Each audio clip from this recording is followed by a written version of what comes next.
नमस्कार, मैं अमित कुमार तोडी, भूतपूर्व सैनिक। आज अपने पूरे परिवार के साथ यहाँ बैठा हूँ, जिसमें मैं भूख हड़ताल पर बैठा हूँ और मेरे ये अनिश्चितकालीन भूख हड़ताल है कि मैं पुनः तीसरी बार बैठ रहा हूँ। 2 बार प्रशासन ने मुझे आश्वासन दिया था। मैं एक्चुअली आपको बता देता हूँ, मैं श्री राम चौकी बाजार, महादेवगंज, साहेबगंज, झारखंड का रहने वाला हूँ। मुझे प्रशासन ने 2 बार आश्वासन दिया कि 31 मार्च, लास्ट आश्वासन था कि 31 मार्च तक आरोपियों पर गिरफ्तारी होगी और उनको कार्रवाई होगी और आपका जो दीवार तोड़ा है उन्होंने वो दीवार बनाया जाएगा। बट आज 2 महीने हो गए, ना उनकी गिरफ्तारी हो रही है और ना मेरा दीवार बन के दे रहा है। 2 महीने से हम लोग घर से बाहर बैठे हुए हैं, बट प्रशासन को कोई मतलब नहीं है, कुछ नहीं समझ रही है प्रशासन को केवल पैसा चाहिए। किस बात का मैं पैसा दूं भाई? हमारे थाना प्रभारी बोल रहे हैं कि उन्होंने 50,000 दिया, आप 1 लाख रुपये दीजिए तब आपके लिए FIR करेंगे। वो मेरा FIR नहीं ले रहे थे। मुझे FIR लेने के लिए 10 दिन बाद DIG साहब के पास दुमका जाना पड़ रहा है, यहाँ से 150 किलोमीटर दूर, तब जाके मेरा FIR लिया जा रहा है। क्या कोई दीवार तोड़ रहा है, मेरा सामान यहाँ से 6 रो गिट्टी लेके जा रहा है, तो 6 रो ईंट लेके जा रहा है, तो क्या उस पर कार्रवाई नहीं होगी? वो क्राइम केस नहीं है? बट नहीं, उनको पैसे चाहिए। मुझे क्यों, किस बात का? तो बोलते हैं कि हम 1 करोड़ रुपये दे के यहाँ आए हैं। अब 1 करोड़ रुपये दे के आए तो मैं ठेका लिया हूँ, मैं दूंगा आपको पैसे? मैं नहीं दूंगा 1 रुपये भी, और आपको कार्रवाई करनी होगी। FIR नहीं लिया, फिर इनको 420 के लिए केस करने के लिए गया, उसकी FIR नहीं ली, उसको मेरे को कोर्ट से जाना पड़ रहा है FIR करने के लिए। क्या हो रहा है ये सब चीज़? पैसे से तो आप किस लिए वहाँ बैठे हुए हो? अब वो तो मेरे को सरकारी नौकरी नहीं करनी है, सरकारी नौकरी से मेरे पेट नहीं भरता है। कब तक आरोपियों का साथ दीजिएगा? थाना प्रभारी सुनील सर, आप समझ जाइए, अभी भी सब चीज़ पैसे नहीं होते हैं। मैंने थाना प्रभारी से पूछा कि कितना आपका 1 महीने की कमाई कितनी होगी? 50,000 में आपने एक क्राइम करने के लिए दे दिया, तो मुंह बंद हो गई, कुछ नहीं बोले उन्होंने। कब तक चलेगा? खाली इनकी नहीं, आज मैं सबका बारे में बता रहा हूँ। ये SDO साहब, जो हमारे साहेबगंज SDO है, वो क्या बोलते हैं? वो बताइए, झारखंड स्टेट का क्या, किसी भी स्टेट के एक सिविल सर्विस जो क्वालिफाई करते हैं, JPSC क्वालिफाई किए, कितना महत्वपूर्ण पद है। उस पद पे, उस चेयर पे बैठ के वो बोलते हैं कि एक बल्ब का 10 गो टिकट, वो ट्रेन की टिकट काट रहे हैं। मैं जब बोला कि सर, जो टिकट हम, जो रसीद हमने कटवा लिया, जिस ईयर का हमने राजस्व दे दिया, उसका दोबारा कोई कैसे दे सकता है? तो उनका कहना है कि एक बल्ब का 10 गो कटवा लीजिए। क्या दिक्कत पड़ता है? एक बल्ब का 10 टिकट कटवा लीजिए, रेलवे को तो फायदा है। तो हमने, रेलवे को फायदा तो है, लेकिन रेलवे क्या आपको एक बल्ब का 10 टिकट काट देगी? तो उनका कहना है कि हाँ 10 टिकट कट सकता है। आपने कटवाया तो क्या हुआ? उसने भी, हमने 13 में कटवा लिया पूरा 2008 से इसका, तो वो बोले कि ठीक है, उसका 2014 में उन्होंने कटवाया, बोले कि ठीक है कटवा सकते हैं वो भी, एक बल्ब का 10 टिकट कटवा लीजिए। एक सोच लीजिए, एक SDO साहब जो इतने ऊंचे पद पे बैठे हुए, चेयर में बैठे हुए, जो यहाँ पूरी जमीन के मालिक है, उनकी इस तरह की वर्डिंग समझ में आ रहा है कि झारखंड में एक SDO साहब के अगर इस तरह की वर्डिंग बोल रही है तो क्या हो रहा है साहेबगंज में? ये वर्डिंग ही साबित कर रहा है कि SDO साहब क्या कर रहे हैं साहेबगंज में, उस चेयर का कितना मिसयूज कर रहे हैं, अगर ये बात बोल रहे हैं तो।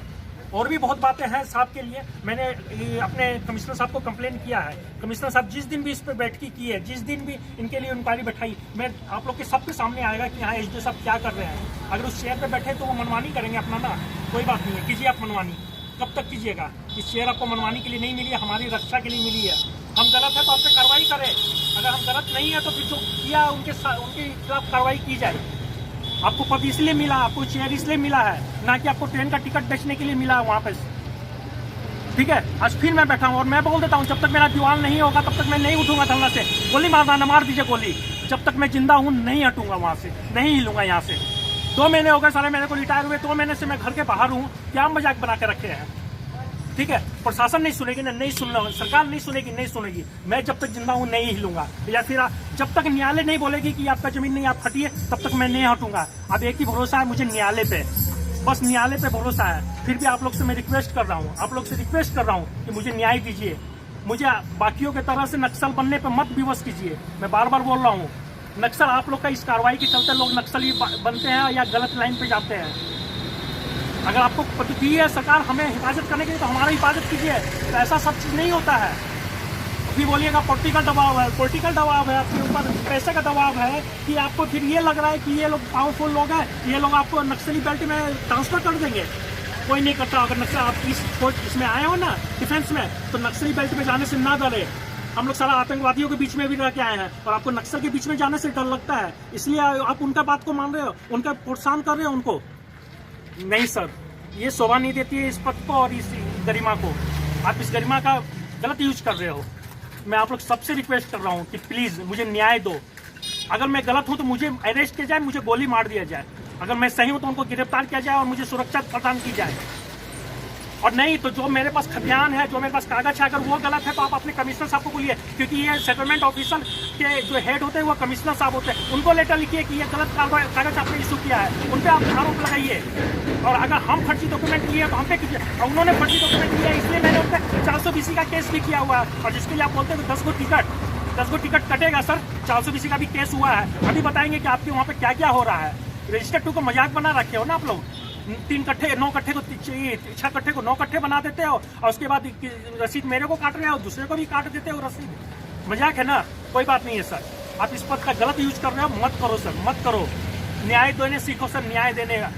मैं जानता हूँ मैं आपकी तरह पढ़ा लिखा नहीं हूँ, लेकिन इतना तो पता है कि एक बल्ब का 10 टिकट नहीं कटता है, ठीक है। और मैं यहाँ के सभी समाज के और खासकर यादव समुदाय से मैं ये रिक्वेस्ट करना चाहूंगा, सर अपने आप को आप लोग कृष्ण के वंशज बोलते हो ना, कि हम लोग कृष्ण के वंशज है। क्या कृष्ण भगवान इसी तरह थे कि अपने एक तो जो सारे इस तरह रात को चोर के तरह किसी का दीवार तोड़ते हैं, किसी के घर से सामान उठा के ले जाते हैं और उनका सपोर्ट कर रहे हैं? अगर आप उनका सपोर्ट नहीं करते तो समाज से निकाल के फेंकिए। ऐसे लोग पूरे आपके समाज को बदनाम कर रहे हैं। ये 2-3 ही लोग हैं जो पूरे समाज को बदनाम कर रहे हैं, पूरे यादवों को बदनाम कर रहे हैं। तो मैं पूरे यादव समाज से बोलना चाहूंगा कि इनको अपने समाज से निकालिए। अगर अपने आपको कृष्ण के वंशज कराना है तो मैं तो वो दिन दूर नहीं, जब लोग आएंगे तो आपको कृष्ण के वंशज नहीं, इन धोखेदारों के नाम से जानेंगे। तो मैं आप लोग से रिक्वेस्ट कर रहा हूँ सर, इतने अच्छे वंशज हो, इतने कृष्ण के वंशज, इतने अच्छे लोग हो आप लोग, फिर भी ये 2-3 मुट्ठी भर गिने चोरों और डकैतों के चक्कर में आप लोग क्यों अपने आप को खराब कर रहे हैं? सामने आओ सर, कब तक इनसे डरेंगे, कब तक इनको घूस देंगे? नहीं देंगे, मैं 1 रुपया भी नहीं दूंगा इनको। अब मेरी कार्रवाई करनी होगी। बोलते हैं ना सब चीज पैसे से होता है, नहीं होगा पैसे से। मैं ना दिया हूँ ना दूंगा पैसे। देखते हैं आप लोग कब तक कार्रवाई नहीं करते हो।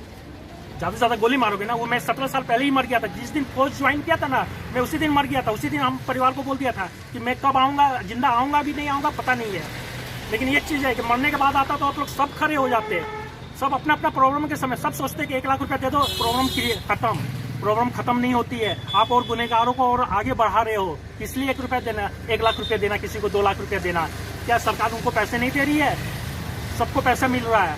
हमारे फौज में एक कहावत है, मैं एक लाइन इसका बोलना चाहूँगा, दूसरा लाइन नहीं बोलूँगा। फौजी आदमी समझते हैं, बहुत गंदी लैंग्वेज है लेकिन बहुत सही है कि जिस इंसान का अपना बाप एक माँ का दूध पीने से पेट नहीं भरता, उस इंसान का है ना कभी दूसरे इस तरह के कर्म से पेट नहीं भर सकता है। मैं इस बात को चेंज कर रहा हूँ। इसका फौजी लोग जो होंगे वो समझ रहे होंगे दूसरी लाइन क्या है। तो बता देता हूँ, जिस इंसान का माँ का दूध पीने से पेट नहीं भरता वो क्राइम करके पेट नहीं भर सकते हैं। इसलिए अभी भी समय है, ईमानदार बनिए। सारा भगत सिंह, गांधी जी हम लोग को इसीलिए आजाद किए थे, इसी दिन के लिए। वो भी आज सोचते होंगे कि मैं किन कम्युनों के लिए ये देश छोड़ के गया हूँ। ये तो स्थिति है आज। या कुछ तो इज्जत करो। उन्होंने अंग्रेज को भगाने में अपनी जान दे दी है और आज फिर आप वही समाज बना रहे हो, वही देश बना रहे हो। क्यों? कुछ भी, अभी भी जागो आप लोग, अभी भी जागो। सबसे सुने कि यार 1 लाख रुपया दे दो, 2 लाख रुपया दे दो, काम खत्म। क्यों काम खत्म? किस बात का पैसा दे दो? सरकार नहीं देती उनको पैसा, नहीं देती है तो अपना दूसरा रोजगार करे। होमगार्ड को आज प्रॉब्लम है, वो बैठे हैं कि नहीं धरने पे? आप भी धरना पे बैठिए, आप मांग कीजिए अपना जो चाहिए आपको। आपको नहीं समझ में आता, आप नौकरी छोड़िए। अगर नहीं होता है तो हमारे फौज में सीधी एक ही कहावत है, अगर आपका पेट नहीं भरना आप नौकरी नहीं कर सकते हो, आप छोड़ दीजिए नौकरी। बट ये मत बोलिए कि इतना से मेरा घर नहीं चलता। अगर घर नहीं चलता तो नौकरी छोड़िए, दूसरा नौकरी देखिए, ठीक है। अब पेट भरता, अगर आपको प्रशासनिक ड्यूटी करनी है तो इस बात से छोड़ दो कि मुझे कितना तनख्वाह मिलता है या मेरी पोस्टिंग कहाँ हो जाएगी या कोई मुझे गोली मार देगा। इस बात से आप नाफिकीर होइए। प्रशासनिक ड्यूटी कर रहे हैं, ठीक है। आगे आप लोग की मर्जी, जो करना है कीजिए आप लोग। मुझे मेरा दीवार चाहिए। अगर मैं गलत हूँ तो मुझे गोली मार दीजिए। अब मैं सही हूँ तो मुझे दीवार दीजिए और उन लोगों का गिरफ्तारी कीजिए, ठीक है। आगे आप लोग की मर्जी, जो करना कीजिए। जय हिंद।